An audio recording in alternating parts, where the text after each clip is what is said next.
Hello! This video will provide an overview of using Gale eBooks for your Sierra College research purposes.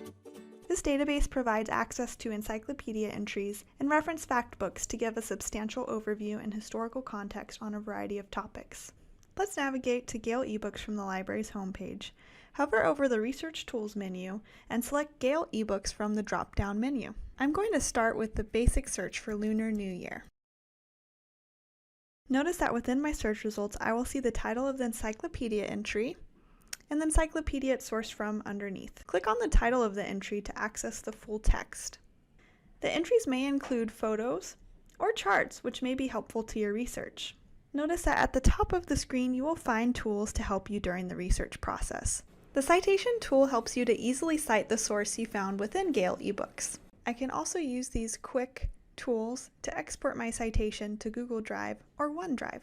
As you have questions about using Gale eBooks, don't hesitate to reach out to a librarian. We're here to help.